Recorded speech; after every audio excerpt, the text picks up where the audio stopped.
নমস্কার সবাইকে। আজকের ব্লগটা আমি একটু অন্যরকমভাবে শুরু করতে চেয়েছিলাম, কিন্তু গত রাত থেকে এত বৃষ্টি হচ্ছিল যে ভেবেছিলাম হয়তো আজকের প্ল্যানটাই বাতিল করতে হবে। আমাদের সকাল 6টায় বাড়ি থেকে বেরোনোর কথা ছিল, কিন্তু আমরা বেরোতে পেরেছি সকাল 8টায়, যখন বৃষ্টিটা একটু কমলো। তাই জার্নির শুরু থেকে আপনাদের দেখানোর সুযোগও পাই। আচ্ছা, এখানে আরও একটা গুরুত্বপূর্ণ কথা জানিয়ে রাখি। যারা আগে আমার চ্যানেল ফলো করেছেন তারা জানেন যে আমার ভিডিওগুলো আগে কিন্তু শুধু বাংলাতেই আসতো, কিন্তু এরপর থেকে আমার ভিডিও কিন্তু বাংলার সাথে সাথে হিন্দিতেও আসবে। কারণ এখানে আমাকে অনেকেই বলেছেন যে আমার ব্লগটা তারা দেখতে চান, কিন্তু যেহেতু আমি বাংলায় শুধুমাত্র বলি তাই তারা কিছু বুঝতে পারেন না। তাই তাদের কথা মাথায় রেখেই এই ডিসিশনটা আমি নিয়েছি। আশা করি আপনাদের সাপোর্ট আর শুভেচ্ছা আমরা পাব। এখন আমরা যে টানেলটা পার হচ্ছি সেটা হলো নিউ কাটরাজ টানেল। এটা 1223 মিটার লম্বা এবং NH-48-এর ওপর অবস্থিত। আমরা এখন কোথায় যাচ্ছি সেটা নিশ্চয়ই আপনারা ভিডিওর টাইটেল আর থাম্বনেল দেখে অলরেডি বুঝে গেছেন। তবু আমি একবার বলে দিই, আমরা এখন যাচ্ছি কাশ প্ল্যাটিউ বা কাশ মালভূমি, মহারাষ্ট্রের সবথেকে সুন্দর জায়গাগুলোর মধ্যে একটি। একে মহারাষ্ট্রের হিডেন জেম বললেও ভুল হবে না। তবে এই যে রাস্তাটা দিয়ে আমরা চলেছি, এর আশেপাশের যে দৃশ্যগুলো, এগুলো কিন্তু কোনো অংশে কম সুন্দর না। চারদিকের এই অপূর্ব সুন্দর দৃশ্য সত্যি বলতে কি আমার মন পুরো ভরিয়ে দিয়েছে। আজ সোমবার, আর আমরা ইচ্ছে করেই উইকেন্ড এড়িয়ে চলেছি, কারণ উইকেন্ডে কাশ প্ল্যাটুতে প্রচণ্ড ভিড় হয় এবং তার ফলে পার্কিং এবং স্লট বুকিং সব কিছুতেই একটু সমস্যা হয়ে যায়। তাই ইচ্ছা করেই আমরা আজকের দিনটা বেছে নিয়েছি। দেখি চলুন আজ ওখানে গিয়ে কতটা ভিড় হয়। দেখতে গেলে এখন কিন্তু পোস্ট মনসুন চলছে, কিন্তু এবছর বর্ষা যেন শেষ হওয়ার নামই নিচ্ছে না। তবে এই বর্ষায় এখানে মেঘ কিন্তু এত নিচে নেমে আসে, তার ফলে এমন একটা মন্ত্রমুগ্ধকর সিনারিও সৃষ্টি হয়, সেটা দেখতেই কিন্তু প্রতি বছর প্রচুর মানুষ মহারাষ্ট্রে আসে। আমরা যে স্লটটা বুক করেছি সেটা হলো সকাল 11টার। তবে 11টার মধ্যে কোনোভাবেই দেখছি পৌঁছানো সম্ভব নয়। দেখি তাহলে কখন পৌঁছাই। তবে এখানে কিন্তু ভিজিটের জন্য টোটাল 3টে স্লট আছে। প্রথম যে স্লটটা সেটা শুরু হয় সকাল 7টা থেকে 11টা পর্যন্ত, দ্বিতীয় স্লটটা 11টা থেকে বিকেল 3টে পর্যন্ত, এবং তৃতীয় যে স্লটটা আছে সেটা বিকেল 3টে থেকে 6টা পর্যন্ত। তবে এই স্লটের ক্ষেত্রে আপনাদের কিন্তু বিকেল 4টের মধ্যে অবশ্যই ঢুকতে হবে।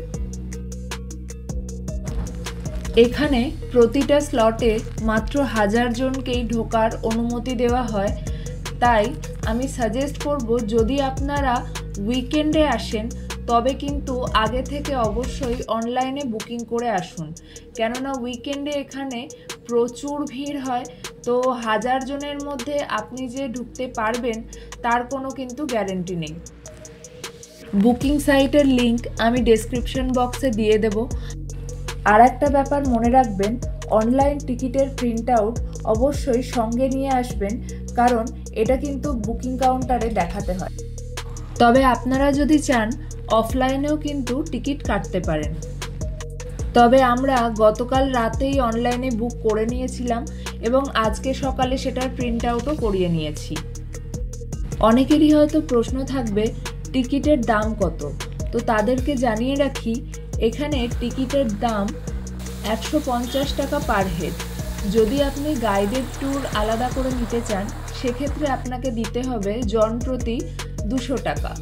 12 বছরের কম বয়সী বাচ্চাদের ফ্রিতে এন্ট্রি রয়েছে এবং ছাত্রছাত্রীদের জন্য টিকিটের ভাড়া মাত্র জন প্রতি 40 টাকা।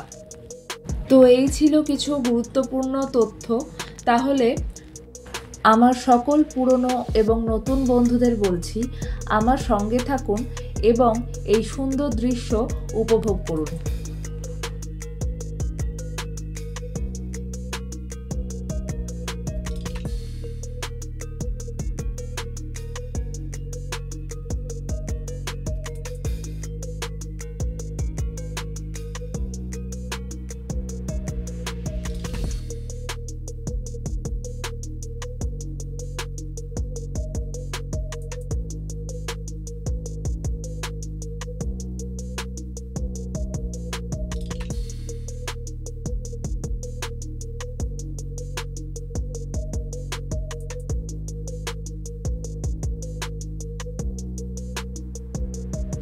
কাশপ্ল্যাটু ঢোকার বেশ অনেকক্ষণ আগে থেকেই দেখতে পাচ্ছেন ফুল কিন্তু অলরেডি শুরু হয়ে গেছে। আপনারা এখানে কতটা বুঝতে পারছেন জানি না, কিন্তু আমরা তো যেহেতু সামনে থেকে দেখেছি ভীষণ সুন্দর লাগছে। আমি তো ভীষণ এক্সাইটেড যে এখানেই যদি এতটা সুন্দর লাগে, আসল জায়গাটা আরও কতটা সুন্দর হবে।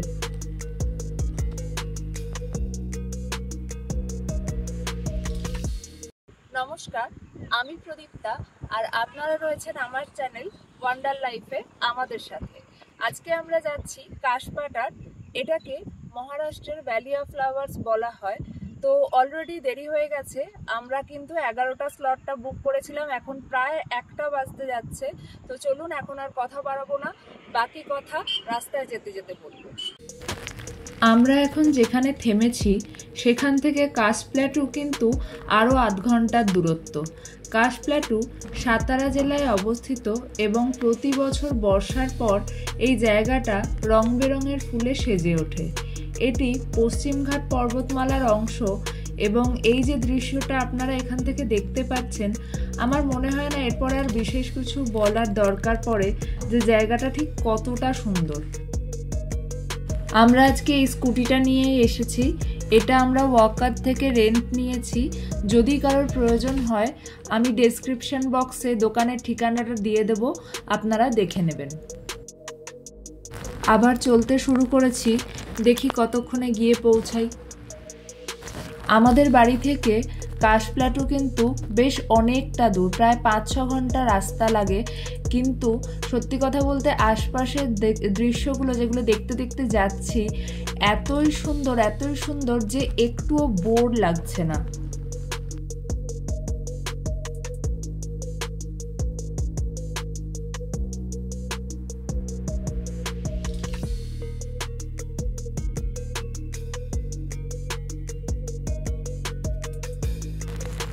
আমরা পৌঁছে গেছি কাশপ্ল্যাটু, যদিও এখনো ভিতরে এন্টার করিনি।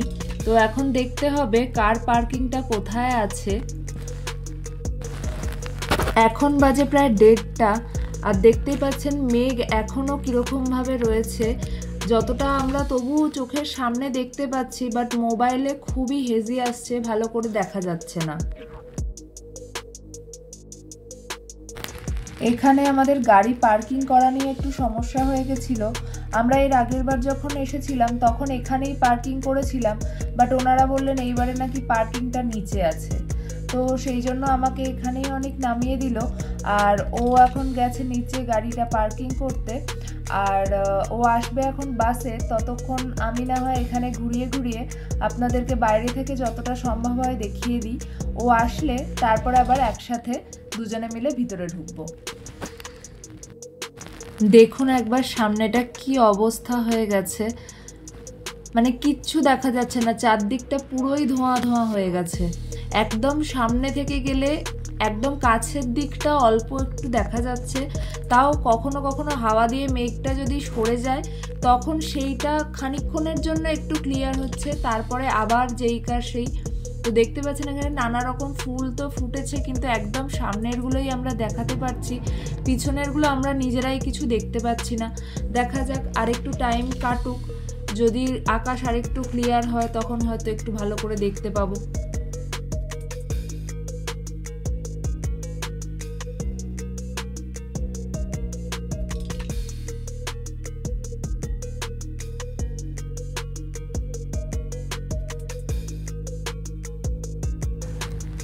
এতক্ষণে দেখুন একটুখানি পরিষ্কার হয়েছে মেঘটা, তো এই জায়গাটা আপনাদের তবু একটু ভালো করে দেখাতে পারছি। দেখুন যতদূর চোখ যাচ্ছে কি সুন্দর লাগছে। এখনো তো আমরা ভিতরে ঢুকতেই পারিনি, বাইরে থেকেই তো খুব সুন্দর লাগছে। দেখা যাক ভিতরে কখন ঢুকতে পারি, অনেক কখন আসে।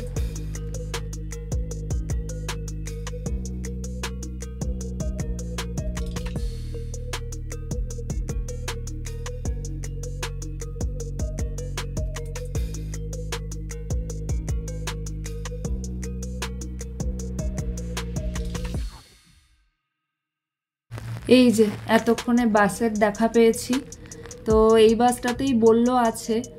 এখন দেখি নামুক সবাই, তারপরে ভিতরে যাওয়ার পালা।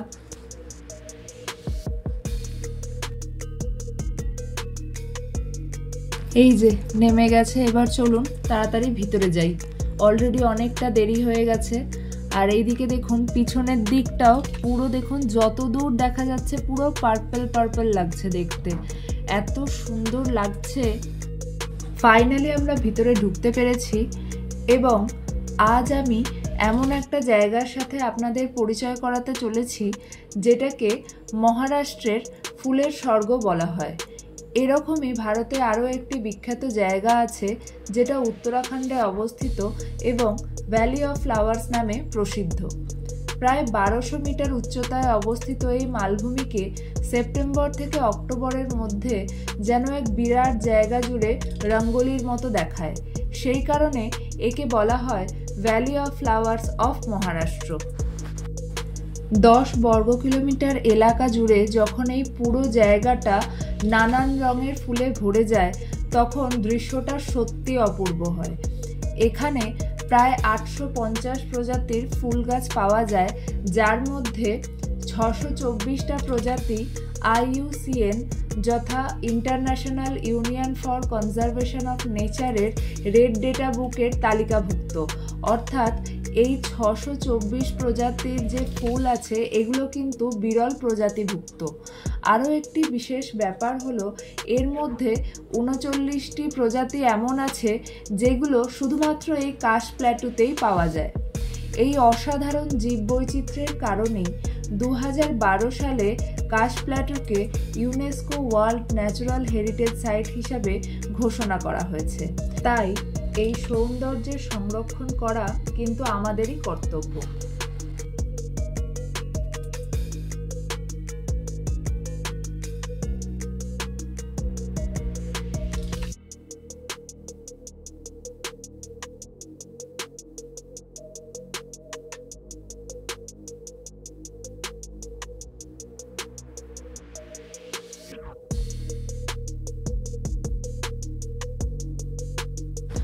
এখানে আপনারা দেখতেই পাচ্ছেন যেহেতু সোমবার ছিল আর প্রচণ্ড বৃষ্টিও ছিল সকাল থেকে, তাই আজকে কিন্তু খুব একটা বেশি ভিড় হয়নি এবং আমরা খুব ভালোভাবেই দেখতে পেয়েছি।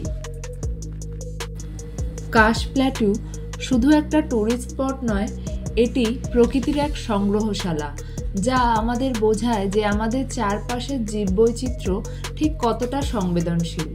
যদি আমরা এই বিরল প্রজাতির ফুল আর উদ্ভিদকুলকে রক্ষা না করি তবে হয়তো ভবিষ্যৎ প্রজন্ম আর কোনোদিনই এই রঙিন সৌন্দর্য দেখতে পাবে না।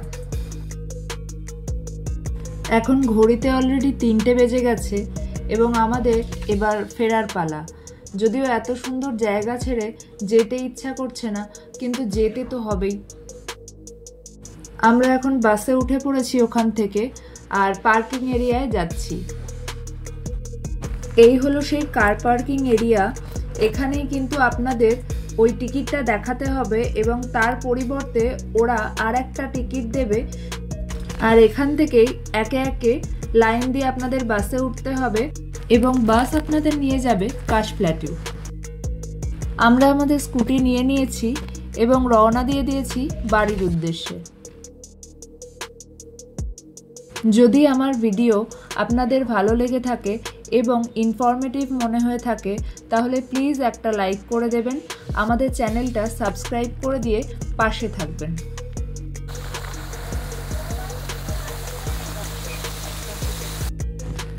এখন আমরা এসেছি রুদ্র ভৈরবী রেস্টুরেন্টে আমাদের এক বন্ধু বলেছে এখানের খাবার নাকি বেশ ভালো হয়।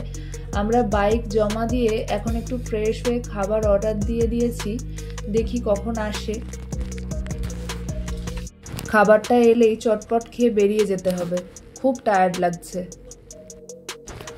আমাদের খাবার এসে গেছে। আমরা অর্ডার দিয়েছিলাম মাটন সম্পূর্ণ থালি। রাতের জন্য যেহেতু এতটা খাবার আমরা খেতে পারবো না, তাই শেয়ার করে নিয়েছিলাম। ওনারা বলে দিয়েছিলেন কোনটা কি আইটেম, কিন্তু আমার এখন আর মনে নেই, তাই আমি মেনু কার্ডের পিক দিয়ে দিলাম, তো দেখে নেবেন কি কি আইটেম আছে। তো আমরা এখন দাঁড়িয়ে আছি মানকার বাস স্ট্যান্ডে, ওয়েট করছি বাসের জন্য।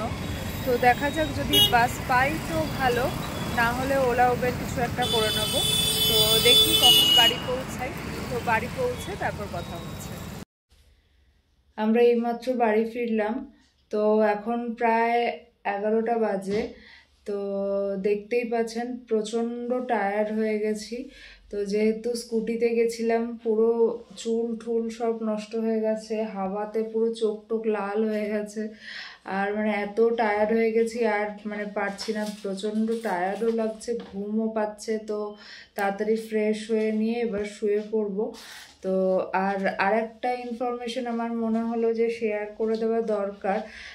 যারা কাশপাড়া ঘুরতে যাবে বলে ভাবছিলেন, তো আমরা কিন্তু অনেক ফুলই পেয়েছি, বাট কিছুজন বলছিলেন ওখানে যে আপনারা যদি আরও 1 সপ্তাহ পরে আসতেন তো আপনারা আরও বেশি ফুল পেতেন। তো আমরা তো আমাদের যেহেতু আর টাইম হতো না, তো আমরা সেই জন্য এই উইকেই চলে গেছিলাম। তো আপনাদেরকে এই ইনফরমেশনটা শেয়ার করে রাখলাম, যাতে আপনাদের যদি সম্ভব হয় তো আপনারা সেই অনুযায়ী আপনাদের টাইম করে চলে যাবেন। আর জায়গাটা আমাদের তো খুব সুন্দর লেগেছে। তো আপনাদের কেমন লাগলো অবশ্যই কমেন্ট করে জানাবেন। আর ততক্ষণ সবাই ভালো থাকুন, সুস্থ থাকুন, আমাদের সাথে থাকুন। অনেক ভালোবাসা দিন। শুভরাত্রি।